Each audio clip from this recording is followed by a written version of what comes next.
I welcome you to all of you in the next chapter that is plant nutrition, mineral nutrition for the plants. So in this class we will discuss about what are the different minerals, what is exactly mineral is, and what are different minerals which are required by the plants for their normal crop growth and development. And what are those essential elements without which plant is not able to survive or not able to complete their life cycles. So how much there and what are the function of individual nutrient to the plants. What will happen if the plants does not get them sufficient amount, sufficient quantity for the normal growth? What are the deficiencies, symptom to those plants? Each and everything we will going to discuss into the detail about their functions, about the deficiency symptom, and how the plants get absorb these mineral nutrient from the soil or from other sources there, then from how they fix biological nitrogen fixation. Everything we will going to discuss into the detail.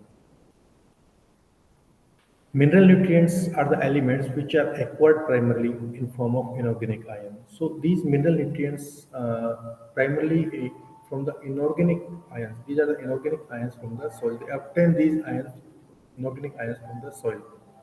The large surface area of root and their ability to absorb the inorganic ion at low concentrations from the soil make the mineral absorptions by a plant very effective process. What happens? The large surface area of the root. So root will increase their surface area by growing the root hairs. The root hairs ultimately increase the root surface area. So they help into mineral absorptions at low concentrations. If it is present in very low concentration, even though plant will able to absorb the macronutrient because they increase their root surface. Root surface has been increased with help of this root hairs. Because you know the structure of the roots. If you see the structure of the roots, definitely you will come to know that root hairs, small hairs are present on the root. So the main job of the root hairs is to absorb the mineral nutrient by increasing the surface area of the root. Okay, if surface area is more than the even small quantity, minute quantity of the minerals which is present in the soil solutions can be absorbed by the plant. Okay, so that is a very effective process because nature gives a very immense, tactical to each and every living organism to survive under harsh to harsh conditions, climatic conditions. After being absorbed by the root, the mineral elements are translocated. Mineral elements are translocated to the various part of the plants where they are utilized numerous biological functions. They perform their numerous biological functions. Other organisms such as mycorrhizal fungi, nitrogen-fixing bacteria of the participant with most in the acquisition of the nutrient. Now, if we talk about the mineral elements, what are the mineral elements? The mineral elements is classified into different groups: essential and non-essential. Essential elements which are necessary for their normal growth and development, without which plants will fail to grow normally into the environment. Non-essential means plant. There are also the elements. If they are present, they will give the beneficial. They are benefited to the plants. But if they are not available to the plant normal growth and development will not be hampered, will not be affected by that. So that is the main difference between these two: essential, non-essential mineral nutrition. So essential mineral nutrients are necessary for normal growth and development. Okay, so you have to remember these things. Non-essential are these are the beneficial like sodium, selenium. These are the few non-essential elements. If they're providing to the plants, definitely plant will be benefited. But if they are not available to the plant, not provided to the plants, definitely plant's normal life cycle will not be hampered by it. Mineral nutritions. The chemical compounds which are required by an organism are termed as nutrients. These are some chemical and organic compounds which are required by the any organism. It may be plant, virus, bacteria, anything, termed as nutrient. Nutrient may be defined as the supply and absorption of the chemicals, which compound needed for the plant growth and development, normal growth and development. For plant growth and metabolism, there are 17 essential elements. 17 essential elements. They are carbon, hydrogen, oxygen, nitrogen, phosphorus, potassium, calcium, sulfur, magnesium, manganese, iron, zinc, cobalt, nickel, boron, copper, chloride. So all these are the 17 essential elements. Earlier it was 16, but now nickel has been added to the this essential element list. Okay, so if question is asked like that, recently added essential macronutrient is, your answer must be nickel. Nickel has been recently added as a 17 essential macronutrient. So these macronutrient again has been classified into two major groups, that is major element, or we can say macronutrient. Major element or macronutrient, right? Minor element micronutrient, or we can say, because based on their quantity required by the plant, they has been classified into different major group or macronutrient. Macronutrient means which are required by the plants in large quantity, or more than 10 ppm, 10 microgram per gram of the plant produce. Accordingly, they required by the plant macronutrient. Then minor element, trace element. Trace minor means they are required very less quantity, minute quantity by the plants as compared to major macronutrients. So they are known as trace element also. Trace means small quantity. And the essential elements which are required by the plants is comparatively large amount. As I told you, the major element or macro elements, macronutrients are those nutrients which are required by the plant in a large amount, comparatively large amount, which are called as macro elements. According to another definitions, minerals which are found in more than 1000 ppm concentrations are known as macronutrients. 1000 ppm concentrations. So we can quote example of major macronutrient is that carbon, hydrogen, oxygen, nitrogen, phosphorus, potassium, calcium, sulfur, magnesium. So most of the S block elements are macronutrient. Minor elements, essential elements which are required in very small quantity, small amount, or trace amount by the plants are called as minor element, micronutrient or trace elements. According to another definitions, minerals which are found less than 100 ppm concentrations, less than 100 ppm concentrations are known as micronutrient.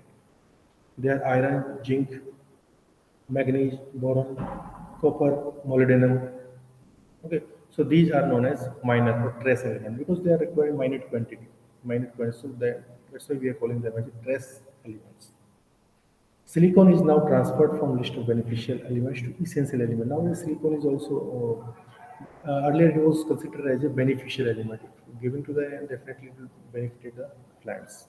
But now it has been grouped as a essential macronutrient. Essential macronutrient. Then we talk about the beneficial element. Beneficial elements are there are some definitely mineral nutrients which are given to the plants.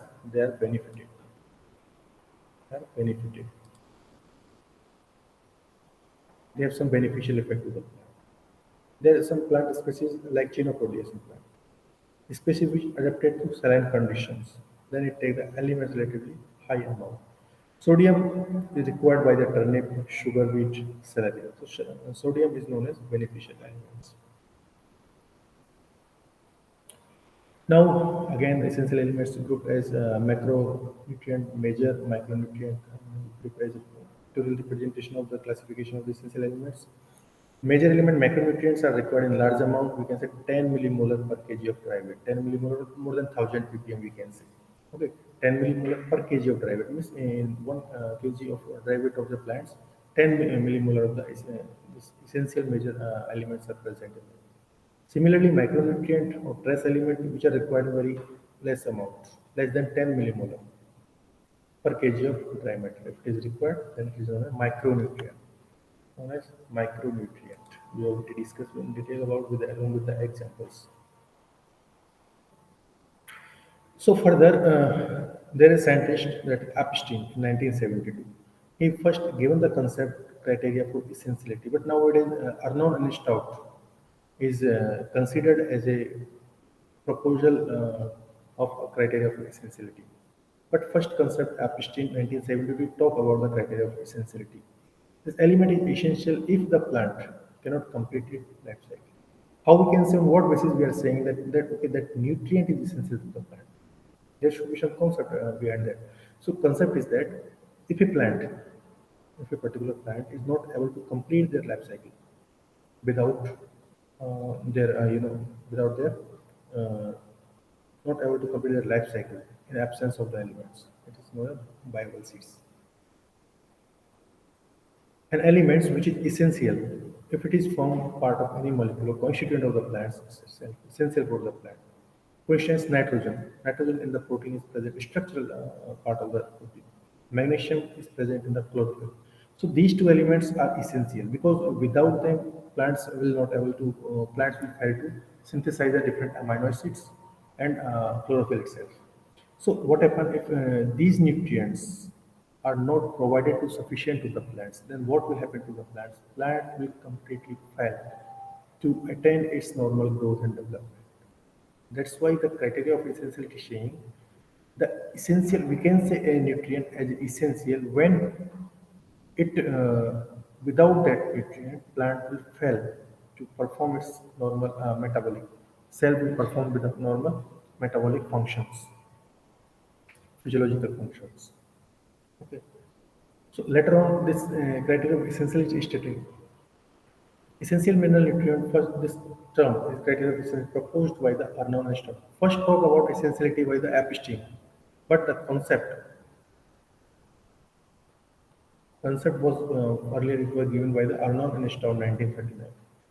Later on, this was explained in detail by the Epstein 1972.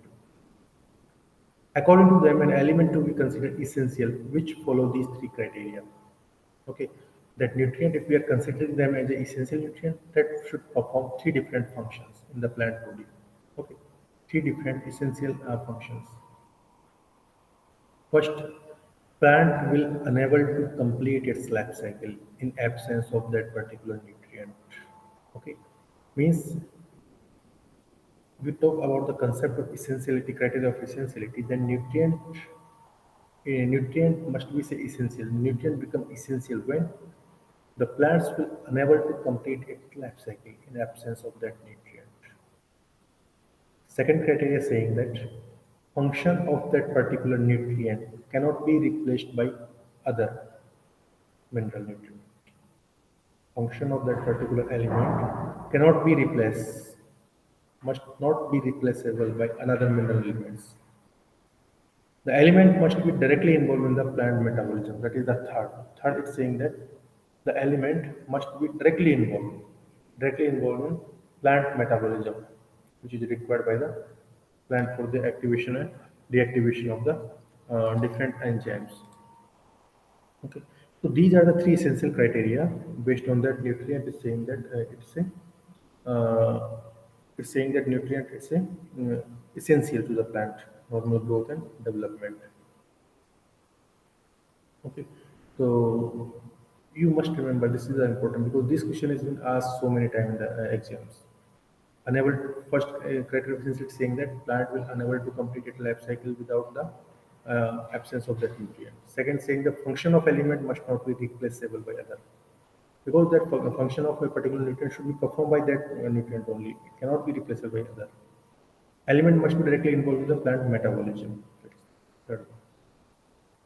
Again, based on the mobility, elements are classified into three different types. Mobile element, immobile means based on the mobility, they are able to move from one place to another place. The mobility concept is somewhat not so much important, but you have to remember some example. Mobile element is NPK, which is required by the crop, sodium, phosphorus, potassium.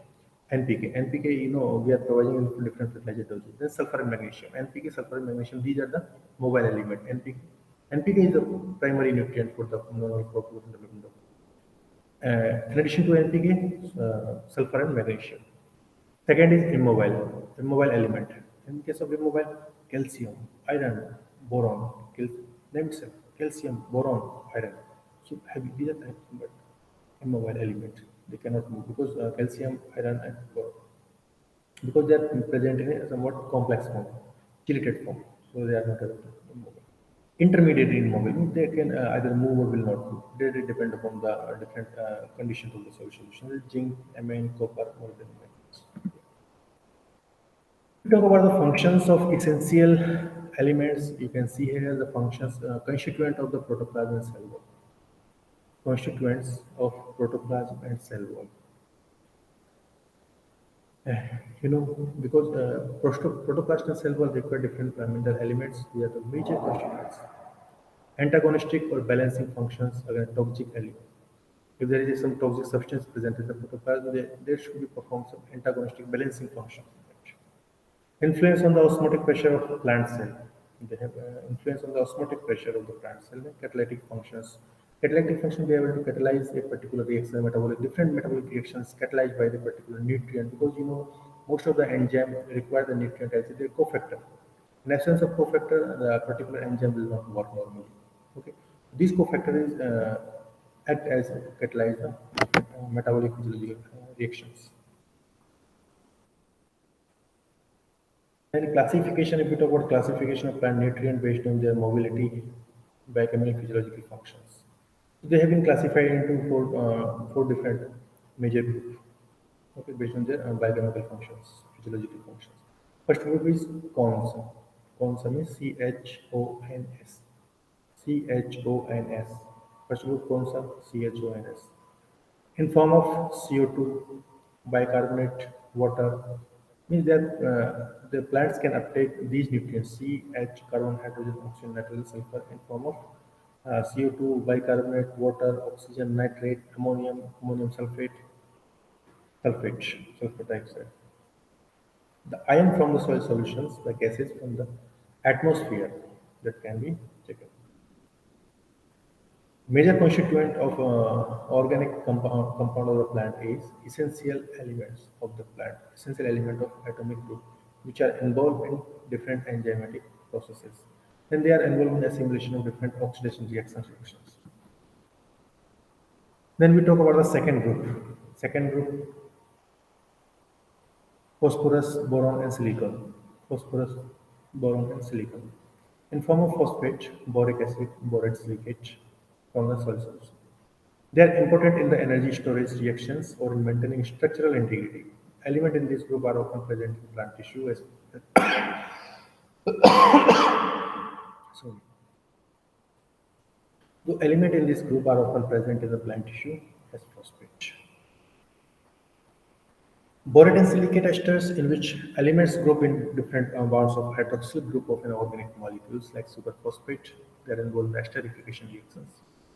The phosphate esters are involved in energy transfer reactions. Third group is potassium, sodium, magnesium, calcium, manganese, and chloride.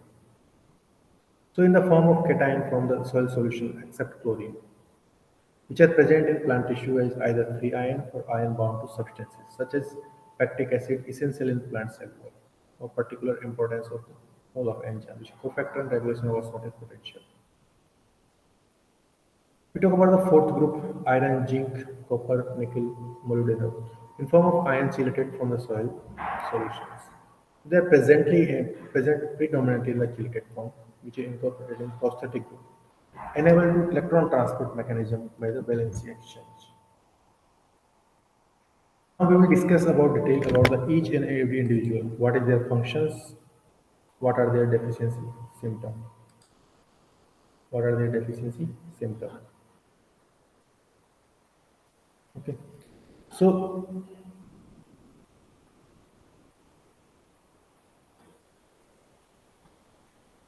now we will take one by one each and every macronutrient along with their biological role of functions and deficiency symptoms. So nitrogen, first one is nitrogen. So nitrogen is absorbed from the soil in form of nitrate. In form of nitrate. Important in growth, metabolism, hereditary reproduction. Important constituent of protein, amino acids, nucleic acid, RNA, and DNA. These nitrogen play important functions in the plant growth, metabolism, hereditary, and reproductions. First is important constituent. It is an important constituent of the protein or amino acid. Nucleic acid, RNA, and DNA. Second, which this nitrogen is also present in porphyrin of the chlorophyll. Porphyrin of chlorophyll, cytochrome. Thus, active role in photosynthesis and respiration. Nitrogen is a part of vitamins, coenzyme, NAD, NADP, and alkaloids. This is a constituent of plant hormone IAA, ATP, which is absorbed from the soil as a nitrate and nitrite. Ammonium. Some plants can do nitrogen fixation from air. They get nitrogen fixation from the air itself. Rhizobia, izola, like this. So if we talk about the deficiency symptom, chlorosis. Chlorosis is nothing but it's a loss of the chlorophyll. So if chlorophyll get lost, then leaf become yellow. Leaf become yellow in older leaves. First, this chlorosis occur in older leaves. Questions sometimes ask that chlorosis in older leaves, younger leaves, is because of the deficiency of nutrients. So that today we will clear that confusion also. Nitrogen always create chlorosis, generate chlorosis in older leaves. First in older leaves, due to highly mobile nitrogen, because nitrogen is highly mobile. Older leaves is always present at lower side, newer leaves at upper side. Okay. So at that time we can see, so chlorosis in older leaves is caused by nitrogen deficiency. Second, anthocyanin synthesis in the stem, petiole and leaf. Anthocyanin is also formed because of deficiency. Anthocyanin form in stem, petiole and leaf in case of tomato. In case of tomato. Plant growth stunted. Plant become stunted. Plant growth become stunted because of deficiency of this nitrogen. If nitrogen is not available in sufficient amount, plant growth become stunted. Because cell division and respiration get reduced. Why plant growth stunted? Because cell division and respiration get reduced. This nitrogen is involved in the different kinds of protein synthesis, amino acid synthesis, RNA and DNA. Okay. So what happens when nitrogen is not available? All the protocols will get this protocol RNA, DNA synthesis, protein synthesis get inhibited. Because of the inhibition, cell division will get affected. If cell division is not there, plant is not getting a sufficient amount of protein, then definitely the growth will be stunted. Growth will be stunted. Okay. Next is protein synthesis, cell enlargement, chlorophyll synthesis get decreased. Okay, so these are the few symptoms. Seed dormancy increase. If nitrogen is not available in sufficient amount, seed dormancy also get increased. Then sulfur. Second is sulfur. Sulfate, it is absorbed from the sulfate from the soil as a sulfate form. If we talk about the functions, biochemical function of the sulfur, it's a part of cysteine methionine amino acid. So sometimes the question is sulfur containing amino acid is cysteine methionine. Okay, so this sulfur is directly involved in the synthesis of cysteine and methionine. This is also part of vitamin like biotin, thiamine, coenzyme A that is involved in the respiration. During the respiration, you will come to know about the biotin, thiamine, coenzyme A. Okay. So vitamin is the part. Vitamin also containing the sulfur in biotin, thiamine, coenzyme. Dense disulfide linkage for the protein orientation is very important because these sulfur is present in the 16 cysteine methionine amino acid. Then these amino acids having disulfide linkages. So that determine the protein orientations. And sulfhydryl groups for active sites for enzyme active role in oil synthesis, chlorophyll synthesis, part of pyridoxine also. Pyridoxine is important in the electron transport chain, either in chloroplast or mitochondria. So at that time, this sulfur is playing very critical role. Then sulfur is also involved in the root nodule formation, involved in root nodule formations. Then deficiency symptoms. Chlorosis in younger leaves with anthocyanin accumulation. Chlorosis in younger leaf is because of sulfur deficiency. Chlorosis in older leaf because of nitrogen deficiency. Now confusion is somewhat I think clear. Nitrogen की वजह से because of nitrogen chlorosis occur in older leaves, but because of sulfur deficiency in younger leaves. Stem and root become woody or hard if sulfur is not present in sufficient amount. Stem and roots become woody or hard because of sclerenchyma development. Tip and margin of the leaf get curved inwardly. So it resulted T yellow disease. T yellow disease. Cell division reduced and development of fruit will stop. Premature leaf fall, necrosis, anthocyanin formations. So phosphorus, now next is phosphorus. Phosphorus playing important role, RNA, DNA heredity, phospholipid, NADP, ATP synthesis, So this is involved in energy reactions. This is an important part of photosynthesis and ADP, protein synthesis, RNA ATP. In oxidation reduction reactions, fat metabolism, this is involved. Phosphorus also required for the normal growth of the roots, development of leaves, sheets, crop yield. Important for androgonic and exergonic reactions also. If we talk about deficiency symptoms of phosphorus, premature leaf fall. Premature leaf fall because of phosphorus. Necrosis, anthocyanin formation. Protein synthesis get decreased. Growth of root, shoot, check. Delay of flowering. Xylem and phloem differentiation get reduced. Inhibition of inhibit the seed germination. Calcium. In this, what we have to do, the functions we know very well what they are for. They are more or less similar, but the deficiency symptom is unique. So each and every student must remember the deficiency symptoms because these are the part from where the question is asking various exam. It may be NEET, ARS exam, or JRF, SRF exam. So deficiency symptom is here to remember. Calcium. Calcium is important for the mechanical strength. Calcium is important for mechanical strength because calcium is the constituent of middle lamella. Middle lamella. It's a calcium magnesium pectate. You know very well that calcium pectate is present in cell wall. So this is the this is providing the mechanical strength to the plants. That permeability of biomembrane is also regulated. Permeability of biomembrane regulated by the calcium. Stability of chromosome structure. Yes, spindle formation. Spindle formation is also taken up by this calcium. Detoxification of sodium, potassium, and which are having different role in conversion of oxalic acid to calcium oxalate. Activator of coenzymes, phospholipase, arginine kinase, ATPase, amylase, essential for the growth of apical meristem. These are the few functions of calcium. But deficiency symptoms is disintegration of growing apices like root, shoot, tip, leaf apex. If calcium is not present, then disintegration of growing apices, irregular cell division, mitosis, and death of the meristem also occur. Chlorosis on margin of younger leaves. Chlorosis on margin of younger leaves. Malformation. Flower falling, necrosis, or chromosomal abnormality also occurring because of calcium deficiency. Now, molybdenum is molybdate ion absorbed from plant. Function is prosthetic group of nitrite, nitrated. So, molybdenum is the most important element for the nitrogen metabolism. Okay. So, tannin synthesis is process. Tannin synthesis. Nitrate and nitrite lactase enzyme is the structural integrator of these two enzymes. If we talk about deficiency symptoms, intervenal chlorosis and lemon. Intervenal chlorosis in lemon. Whiptail of cauliflower. Whiptail of cauliflower, inhibition of flowering. All these are done by this molybdenum deficiency. Potassium is the only monovalent cation which is present in free form, monovalent cation. This is not an essential constituent of organic matter, but important for the respirations, photosynthesis, protein synthesis, DNA synthesis, because this is the activator of many enzymes which are present in protoplasm.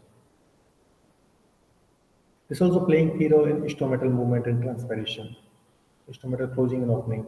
Potassium playing very important in stomatal closing and opening. In star synthesis, distribution, regulation of permeability, charge of the cells, cation and anion balance also. Now, if we talk about the deficiency symptom of these two, potassium, motile dechlorosis, intervenous chlorosis, and shortening of internode, that is motile dechlorosis, bushy appearance, bushy habit. Dieback disease is caused by potassium, dieback. Necrosis and blight effect on leaf tip margin, carbohydrate metabolism, storage carbohydrate in potato, wheat is inhibited. Decrease apical dominance, seedless developed. Intervenous chlorosis on large scale. And formation of anthocyanin in older leaves, necrotic spots, inhibition of glycolysis, grape cycle. So magnesium deficiency is inhibition of glycolysis, grape cycle because it involves in carbohydrate metabolism as required by the different enzymes as a cofactor, magnesium. Iron. Iron is important constituent of absorption in acidic soils because it's present in soluble form. Iron porphyrin proteins for cytochrome peroxidase catalyze photorespirations. Iron is important to ferredoxin, which perform different biological nitrogen fixation and ETS electron transport system. Essential role in chlorophyll synthesis in aconitase enzyme of Krebs cycle. Now, if we talk about the deficiency of iron, it's so much important. Rapid interventional process on leaf leaves, inhibition of respiration, disintegration of chloroplast. Manganese, activator of many enzymes, essential for oxygen evolutions during the photosynthesis, like reaction, photolysis of water reactions, and respiration metabolism. Deficiency symptom of manganese cause the chlorotic and necrotic spot on the leaves, mosaic pattern. Chlorophyll and starch disappear from the plastic. Marshy spot of the pea, gray speck of fruit because of manganese. Marshy spot, gray speck, chlorosis in younger and older leaves. Chlorosis in younger and older leaves. Boron. Boron is only the micronutrient which is not associated with any enzyme. Okay. Key role in sugar translocation, phloem loading and unloading. Boron. This is the required for the cell division, flowering, fruiting, active salt absorption, formation of lignin. Essential in the pollen tube formations. Lethal effect in carbohydrate metabolism site. This is the stem and root tip root growth stop. Flower formation gets suppressed.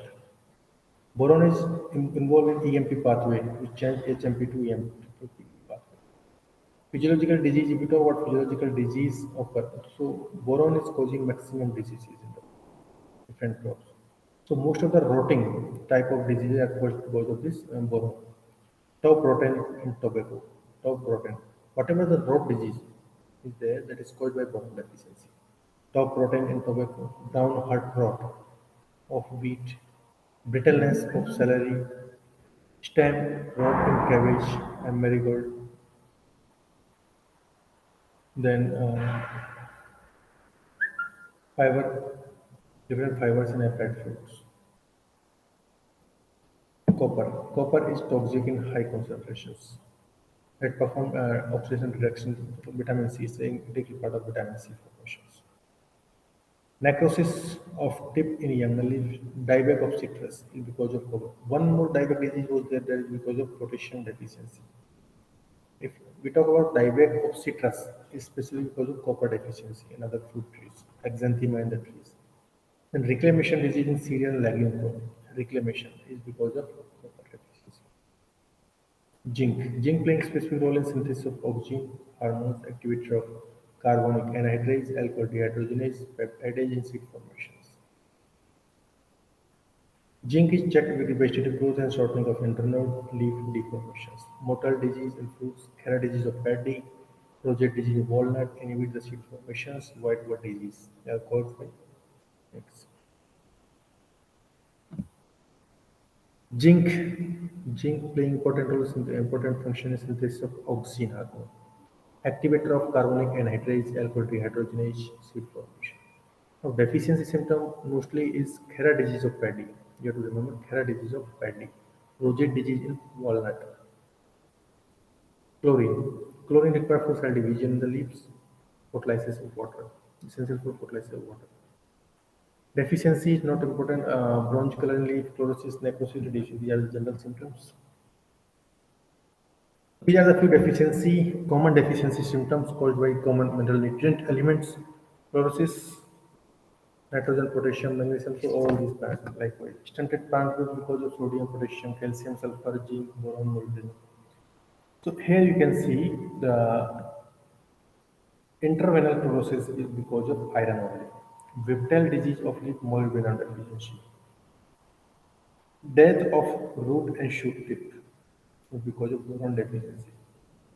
Dieback of stem because of potassium and copper. Premature leaf fall, phosphorus, magnesium, and copper.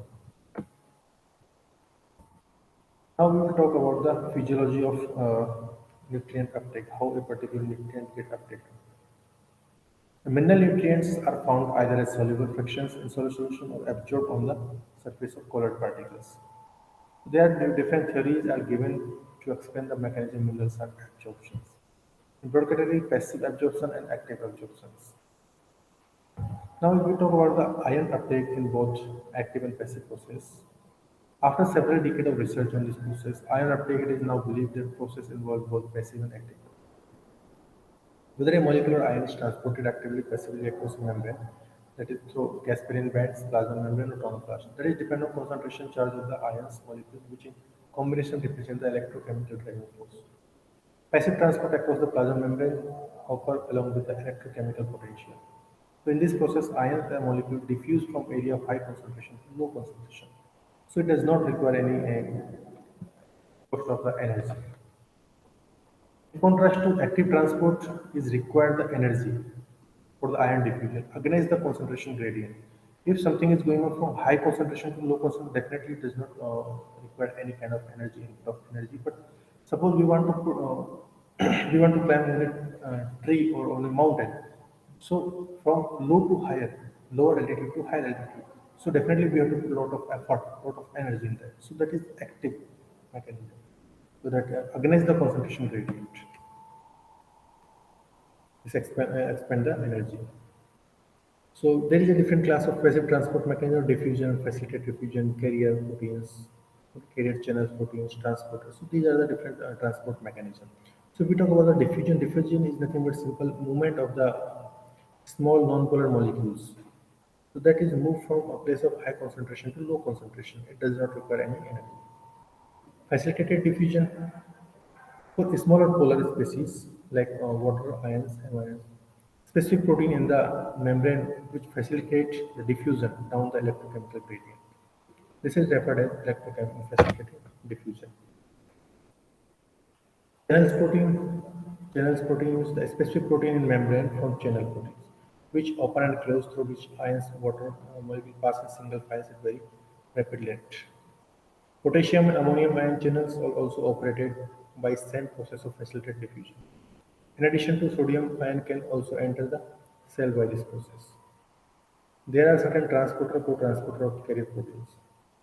There are another mechanism which involve transporter or co-transporter responsible for the transport of the ions molecules across the membrane. Transporter protein, in contrast to channel protein, bind only for a few substrate molecule at a time. After binding a molecules or ions, the transporter undergoes structural changes which is specific to specific ion molecule. As a result, the transporter rate across the membrane is slower than the associated with the channel. Now there are three different class of transporter that have been identified so far: uniporter, antiporter, and symporter.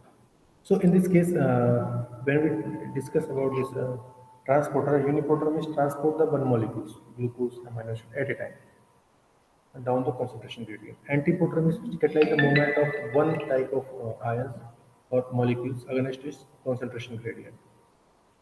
This is coupled with the movement of different ions and molecules in the opposite directions.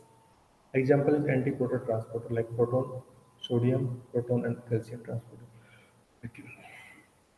Symporter, which catalyze the movement of one type of ions or molecule against its concentration gradient, which is coupled to movement of different ion or molecules down its concentration gradient in the same direction. The high proton concentrations in the apoplast provide energy for symporter, transporter, nitrogen, and other ions. Now, the mechanism of nutrient absorptions active. Large or more charged molecules which have great difficulty in moving across the membrane, which require active transport mechanism. Glucose, ADP, ATP.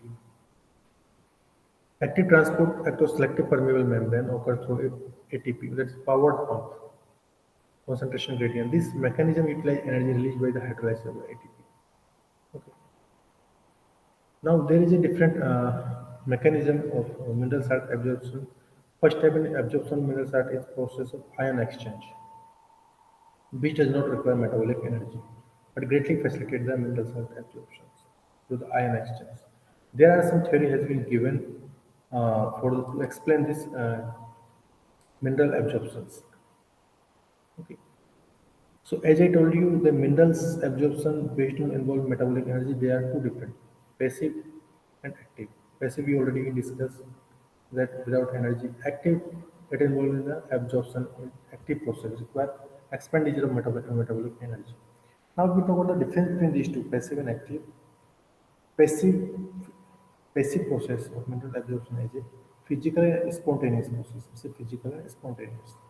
while active process is a chemical non-spontaneous process. Passive do not require any energy in that, while active requires the energy. The movement of ion occurs along the concentration gradient in case of passive. But in case of active, movement of ion occurs against the concentration of the gradient.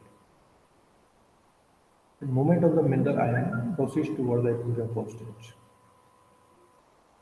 Then in case of active, movement of mineral ion does not proceed toward the equilibrium constant.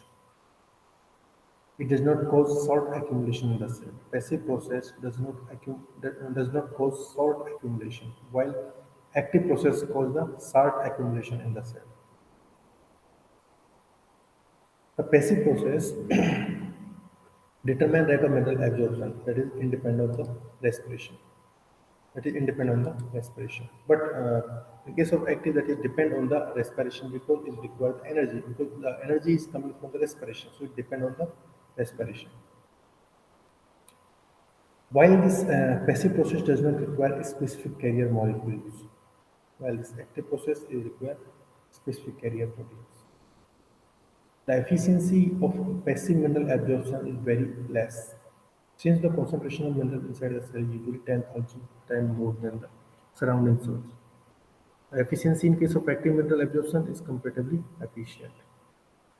So if now we talk about different mechanism mineral absorptions, we can classify them into two different ion exchange, carrier concept, Donan equilibrium, or ion exchange. But nowadays, the cation exchange, carbonic acid exchange theory, Lundeberg cytochrome pump theory, Bennett and Clark pump theory. These are based on ion exchange theory, but there are certain uh, confusion regarding these theories. But nowadays, three most accepted theory is ion exchange, carrier concept, and Donald's equilibrium. Ion exchange stated that process of mineral absorptions, the ion adsorbed on the surface of the root can exchange with the ion of same charge from the soil solutions. For example, proton ion adsorbed on the root surface can be exchanged with the potassium ion because they have the same charge. But there is two different theory has been proposed to explain the mechanism of ion exchange. There is contact exchange theory and carbonic acid exchange theory. Contact exchange theory stated the ions which is adsorbed on the root surface and clay particle are in continuous oscillation with the different. When the root and clay particle are in close contact with each other, the oscillation radius of ions on the clay particles may overlap with the ions which is to be absorbed on the root surface. Then this oscillation overlay and possibility of spontaneous exchange of the ion. Now, carbonic acid exchange theory, this theory explains about the CO2 that produced in the root cell due to respiration that combine with the water and form the carbonic acid, bicarbonate ion. And now this carbonic acid is immediately dissociated into the proton and bicarbonate ion. Then this proton ion thus form are exchanged with the cation as clay particle. Second is carrier concept means according to this theory, the plasma membrane is comparatively impermeable to some ions. The absorption of these ions is facilitated by some special protein on the plasma membrane that is known as carrier proteins. First, the carrier proteins are combined with different ions to form the carrier ion complex. Carrier ion complex can move across the plasma membrane, that can move across the plasma membrane. When the carrier ion complex reaches to inner surface of the membrane, they release the ion into lumen of the cell surface. After this, carrier protein will go back outer surface of the protein. Donal equilibrium. Donal equilibrium is most accepted theory for the for the mineral absorptions. So this Donal equilibrium exactly explains the accumulation of some mineral ion inside the cell against the concentration gradient. Earlier was the along the concentration gradient, but this Donal equilibrium explains the mineral accumulation against the concentration gradient without expenditure of metabolic energy. See, the important thing is it is going against the concentration gradient, but it is not also spending the energy without expenditure of energy. So according to this theory, inside the root, inside the root cell, there are some ions which called indiffusible ions. There are in the root there are some ions which are indiffusible, which cannot be diffused, or fixed ions which do not diffuse outside to the plasma membrane. So the plasma membrane is permeable to other type of cations. The plasma membrane is permeable to other type of ions, but these indiffusible ions cannot move into only the plasma membrane. If a cell has accumulation of cations as a fixed ion, a cell can absorb anion from the soil in order to maintain the electric potential balance. Okay, if they have fixed cations, then definitely a root can attract or absorb the anions to balance the electric potentials. Then the absorption of anion in this case causes an equilibrium of both cation and anion inside the cell. This equilibrium is called as Donald equilibrium. By attaining the Donald equilibrium, the root cells can absorb any mineral in the ionic forms. Okay. So this Donald equilibrium explains without expenditure of energy how they can absorb the minerals from the soil salt solutions. Okay.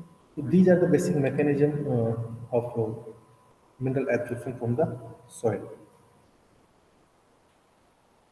Then if we talk about the Lundeberg cytochrome pump theory and Bennett and Clark. Lundeberg cytochrome pump theory. This also explained cytochrome pump theory. This was proposed by the Lundeberg. According to this, anions are absorbed. According to this, only the anions are absorbed actively. And anion uptake requires energy, and absorption on cation does not require energy. It does not require energy. So,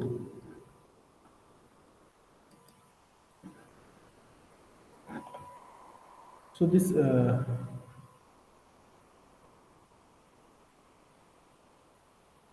cytochrome pump theory explain that absorption only anions are absorbed actively.